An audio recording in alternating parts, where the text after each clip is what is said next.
Jamaah dirahmati Allah Subhanahu wa taala, di antara dosa yang paling banyak menjerumuskan manusia ke dalam nerakanya Allah Subhanahu wa taala adalah dosa yang dilakukan oleh lisan. Karena saking banyaknya dosa yang dilakukan oleh lisan, sampai-sampai baginda Rasulullah sallallahu alaihi wasallam berani memberikan jaminan, man yadman li ma baina lihyaihi wa ma baina fakhidhaihi atman lahul jannah. Barang siapa yang bisa memberikan jaminan kepadaku, kata baginda Rasulullah, untuk betul-betul bisa menjaga ma baina lihyaihi, apa yang ada daripada dua janggutnya, yaitu lisannya, dan juga bisa memberikan jaminan kepadaku untuk menjaga apa yang ada di antara dua pahanya, maka aku akan berikan jaminan baginya untuk dimasukkan ke dalam surga.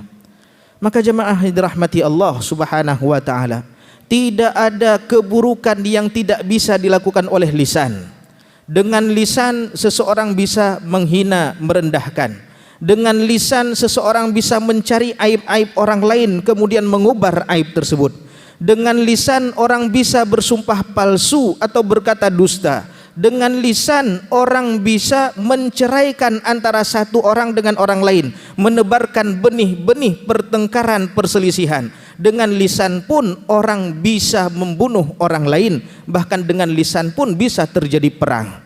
Maka tidak ada keburukan yang tidak bisa dilakukan oleh lisan. Maka baginda Rasulullah sallallahu alaihi wasallam pun pernah menyebutkan, salamatul insan fi hifdzil lisan. Keselamatan seseorang itu tergantung bagaimana dia bisa menjaga lisannya.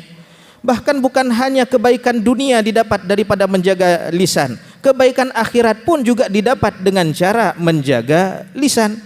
Keimanan seseorang pun bisa diukur dengan lisannya. Rasulullah sallallahu alaihi wasallam menyebutkan, la yastaqim imanu 'abdin hatta yastaqim qalbuh. Tidak akan mungkin istiqamah, tidak akan mungkin baik, tidak akan mungkin lurus iman seseorang sebelum hatinya istiqamah, hatinya lurus, hatinya benar. Wala yastaqim qalbuhu hatta yastaqim lisanuh. Dan hati seseorang itu tidak mungkin lurus, tidak mungkin baik, tidak mungkin benar kalau seandainya lisannya, sebelum lisannya menjadi benar. Bahkan di hadis yang sering kita dengarkan, man kana yu'minu billahi wal yaumil akhir, barang siapa yang mengaku beriman kepada Allah, mengaku beriman kepada hari akhir, maka apa yang harus dia lakukan? Falyakul khairan, hendaklah ia berkata dengan perkataan yang baik. Aw liyasmut, kalau tidak mampu berkata dengan perkataan yang baik, maka jaga lisan tersebut, jangan sampai berbuat buruk kepada orang-orang. Kalau kita tidak bisa menebarkan kebaikan dengan lisan kita, minimal takuffu syarraka 'anin nas, jaga kejahatanmu jangan sampai tersebar, didapat oleh orang-orang, dirasa oleh orang-orang, karena itu pun merupakan kebaikan dari kita untuk diri kita sendiri. Maka jemaah dirahmati Allah Subhanahu wa taala, perintah menjaga lisan banyak tertuang di dalam Al-Qur'an, banyak diucapkan oleh baginda Rasulullah sallallahu alaihi wasallam, dan para ulama pun mengucapkan kalimat-kalimat tersebut agar kita betul-betul waspada, agar kita betul-betul sadar bahwasanya keburukan yang dilakukan lisan itu betul-betul sangat banyak dan sangat dahsyat. Jamaah dirahmati Allah Subhanahu wa taala, banyak perkara-perkara yang terjadi di zaman Rasulullah sallallahu alaihi wasallam yang ketika itu Rasulullah betul-betul menegur orang-orang yang tidak bisa menjaga lisannya. Bahkan tidak lepas daripada teguran baginda Rasulullah kepada mereka para sahabat radhiyallahu anhum ajmain ketika mereka melakukan kekhilafan, tidak menjaga lisannya.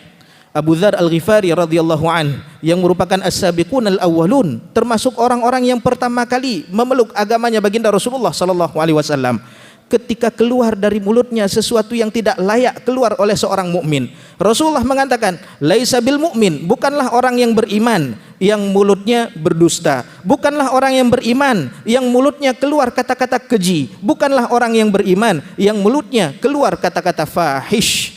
Maka jemaah dirahmati Allah, ketika duduk antara Abu Dzar Al-Ghifari, duduk bersama para sahabat, di antaranya yang duduk adalah Bilal bin Rabbah yang merupakan mantan seorang budak. Maka ketika terjadi perdebatan antara sahabat, maka tiba-tiba Bilal bin Rabbah menjawab kata-kata daripada Abu Dzar Al-Ghifari Yang mana menurut Abu Dzar tidak layak seorang mantan budak menjawab perkataannya, sehingga keluarlah kata-katanya. Apa kata-kata yang keluar daripada mulut Abu Dzar Al-Ghifari sehingga membuat Rasulullah betul-betul marah kepada Abu Dzar Al-Ghifari radhiyallahu an? Keluar dari mulutnya, ya ibna ummi aswad, wahai anak perempuan hitam. Ketika terkeluar kalimat tersebut dari mulut seorang as-sabiqunal awwalun, orang yang pertama kali mengikuti baginda Rasulullah sallallahu alaihi wasallam, maka Bilal pun pergi.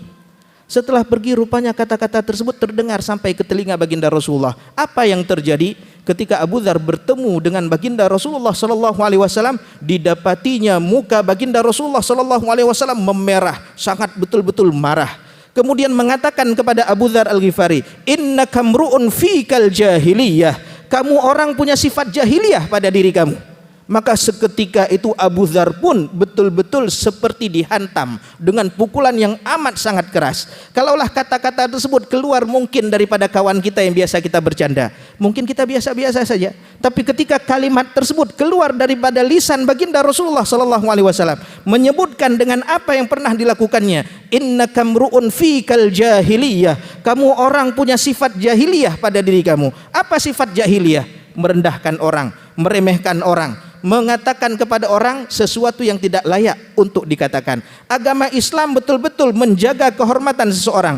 Innad dima'akum wa amwalakum wa a'radakum haramun alaikum kahurmati yaumikum hadza. Sesungguhnya darah kalian, harta kalian, kehormatan kalian haram untuk kalian bermain-main dengannya. Kahurmati yaumikum hadza, sebagaimana haramnya hari ini, yaitu ketika lagi ihram. Sebagaimana haramnya bulan ini, yaitu ketika bulan haram. Sebagaimana haramnya tanah ini, yaitu di tanah haram. Maka jemaah dirahmati Allah subhanahu wa ta'ala, menyebutkan keburukan bahkan kekurangan orang lain yang betul-betul ada pada orang tersebut merupakan hal yang tidak dibenarkan di dalam Islam. Rasulullah pernah menyebutkan, melarang tentang perbuatan ghibah.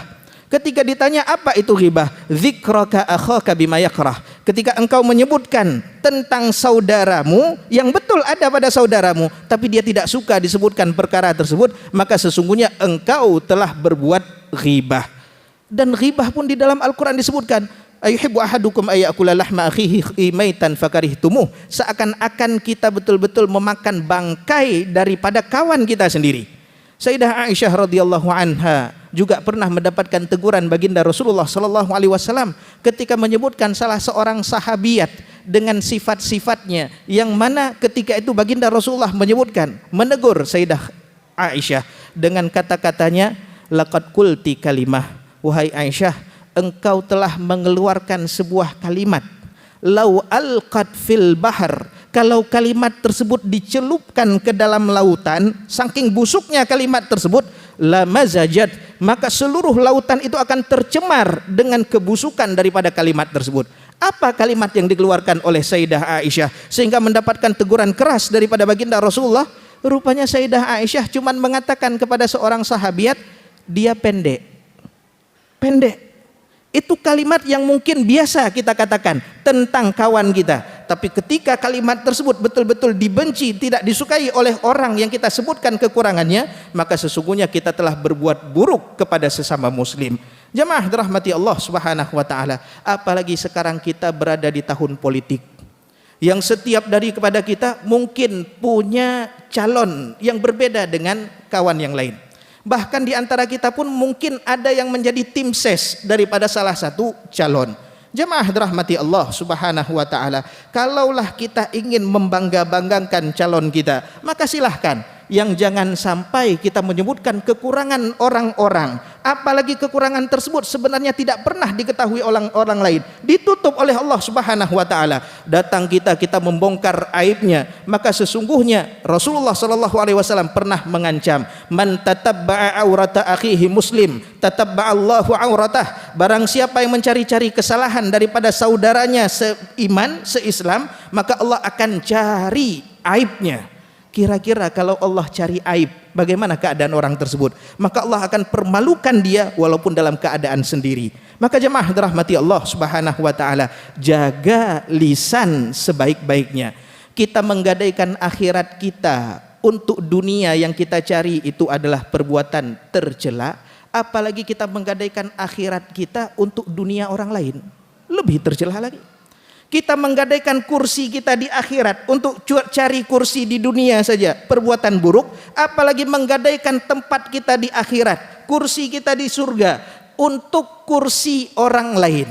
Ini lebih tercela lagi. Maka jemaah dirahmati Allah Subhanahu wa taala, kalau mau bersaing, bersainglah dengan cara yang baik. Bersainglah dengan cara yang sportif, bersainglah dengan cara yang betul-betul cara tersebut diridhai oleh Allah Subhanahu wa taala. Kalaupun calon kita tidak terpilih, maka sesungguhnya kita menang di sisi Allah.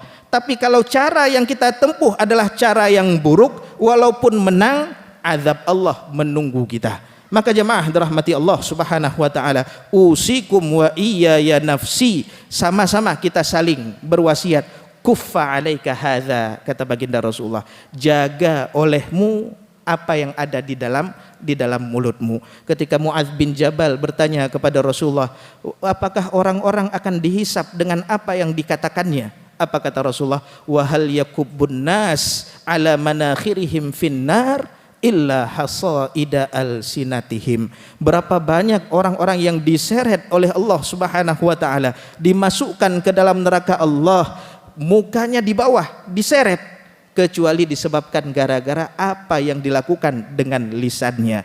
Dan lisan ketika dia telah mengucapkan, selesai, tidak bisa ditarik. Kalaupun dia meminta maaf, berat untuk meminta maaf. Dan orang-orang yang dimintai maaf pun kadang-kadang berat untuk memberikan kemaafan. Maka jaga baik-baik, jaga baik-baik, jaga baik-baik, yaitu jaga lisan. Ihfad lisanak, jagalah lisanmu. Mudah-mudahan bermanfaat. Alhamdulillah.